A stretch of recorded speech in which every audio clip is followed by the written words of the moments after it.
Viongozi mbalimbali wa vyama vya kisiasa bila shaka kuzungumzia masuala ya mwaka 2022 katika uchaguzi mkuu ambao unatarajiwa. Kwa sasa anayezungumza ni mwenyekiti wa Chebukati, naomba tumsikize. Tabitha has guaranteed me that I'm safe. I'm pleased to address you this morning, a meeting that is happening about 10 months to the August 9th, 2022 general election. As part of the preparation towards the general election, the Commission launched the election operation plan on the 15th of June 2021. This document is readily available on our website, and I invite you to familiarize yourselves with it as it provides a roadmap and key timelines of the election calendar. In addition, the election operation plan imposes certain obligations on political parties intending to participate in elections which are upcoming. It's for this reason that the Commission will continuously engage political parties to sensitize them on these key provisions of the law. The Commission is alive to the fact that political parties are key stakeholders in the electoral process, and we shall endeavor to involve you in all our processes.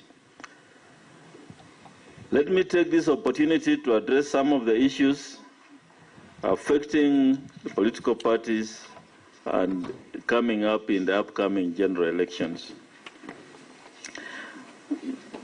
Let me talk about legal reforms. During the post-election evaluation for 2017 general election, the Commission engaged PPLC as a stakeholder among other stakeholders.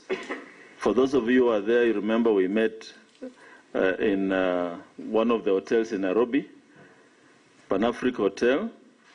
This was a consultative meeting, a whole-day meeting, and we discussed some of the legal provisions and election timelines then in 2017, which were in conflict and were bottlenecks for the participation in the election process then. These consultations then were reduced into our post-election evaluation report, which we launched on the 12th of February 2019. And I hope that you had time to interact with that report. As a result of that report, the Commission also took note of some of the concerns raised by political parties regarding a number of legal provisions and timelines, and then we embarked on a legislative reform agenda. Now, we have done some bills which we submitted to Parliament, and a report also on the proposed areas of legal reform, and we are hoping that we shall continue engaging Parliament with a view to having some of these reforms in place. We are already late in the day, but we hope latest by December this year, if there are any reforms, then they should be in place before we get into next year's election mode. But in doing so, if any of the reforms then come up, then PPLC will be engaged by the Commission by way of public participation on any areas that Parliament may wish to amend. In the meantime, the Commission, as I said, we have published our election operation plan, and I also urge the members of various political parties and the PPLC's steering committee that if there are any areas in the report which you feel need to be addressed, especially as to the timelines, please don't hesitate to bring it to our attention. And one such area was brought to our attention by some political parties. This is the area related to conduct of party primaries, resolution of intra-party disputes, and submission of names of candidates. Initially, in the election operation plan, we had put the date of 16th April 2022 to May 19, 2022 for carrying out these activities and ensuring the names of aspirants are with the Commission, or rather the names of candidates are with the Commission. Now, the Commission has now changed the date for gazettement of the general election, which was initially to be done on the 14th of March 2022. We have brought it forward to 19th of January 2022, so that this gives enough time for political parties to conduct their party primaries, resolve the resolution of intra-party disputes, and submission of names of candidates after the party primaries to the Commission, latest 26th of May 2022. So this now expands the timelines from 30 days to about 129 days. That gives you sufficient time to conduct your party primaries and carry out all the other activities. And so, as I said, if there are any other areas in the election operation plan which you feel need to be discussed, where we have discretion, where it's not cast in law, then we are free to engage. We are ready to engage with you, and so long as it doesn't interfere with the planning towards the general elections. And Madam Ann, please feel free to engage us on that, and the chair PPLC, because we are here to serve you. And as I said, as much as we are the referee, we also listen. Another area I want to comment on is the two-thirds gender rule. This now also directly affects political parties. One of the issues of focus in the national debate in the attainment of what is popularly known as the two-thirds gender rule is a critical issue. If you look at Article 81B of the Constitution, it provides that not more than two-thirds of the members of elective public bodies shall be of the same gender. This provision has been attained in the county assemblies by way of gender top-up through the party list model. However, the realization of the two-thirds gender rule has remained elusive in Parliament, with several unsuccessful attempts at providing legislation to operationalize this principle. On its part, the High Court of Kenya, in the case of Katiba Institute versus the IEBC, case number 2017, Kenya Law Reports has reported, issued orders directing the political parties to make measures to formulate rules and regulations for purposes of actualizing the two-thirds gender rule during nominations of the 290 constituency-based elective position for members of National Assembly and 47 county-based elective positions for members of the Senate within 6 months from the date of that judgment. That judgment was rendered on 20th April 2017. In default of doing that, then the Commission, IEBC, was directed to devise administrative mechanisms to ensure that the two-thirds gender principle is realized among political parties during nomination exercise for parliamentary elections. The Commission was further directed to reject any nomination list of a political party for its candidates of the 290 constituency-based positions and 47 county-based positions of Senate that do not comply with the two-thirds gender rule. Now, this position is what the judgment of the court is. The Commission on our part, I remember sometimes back, we held a dialogue meeting. Professor Goulier, then the chair of the political parties committee in the Commission, attended and took you through this judgment. And I believe that being a court judgment, the position remains the same, that the Commission shall implement the position of this judgment. The admin rules which we were to develop, I believe our legal team must be working on it, will be shared with the political parties and by way of public participation, and we shall agree on the way forward as how to engage. But the Commission will implement this judgment. And please prepare and ensure that when you submit your lists, 1/3 must be of one gender. At least either gender must be represented. I will speak briefly on the Electoral Code of Conduct. As we all know, during elections and as a way of engagement, parties must sign the Code of Conduct and candidates as well.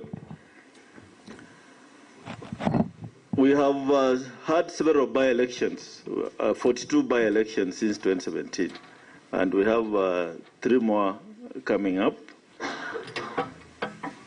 As a commission, we have noted a lot of incidents of insecurity and lawlessness in some of the by-elections. The commission has not only brought these incidents to the attention of the institutions charged with the responsibility of investigating and prosecuting electoral offences, but has also moved the Commission to engage security agencies like the National Police Service with a view to preventing escalation of insecurity in the upcoming 2022 general elections. Further, to curb electoral violence, the Commission shall strictly enforce the Electoral Code of Conduct that comes into force during the campaign period.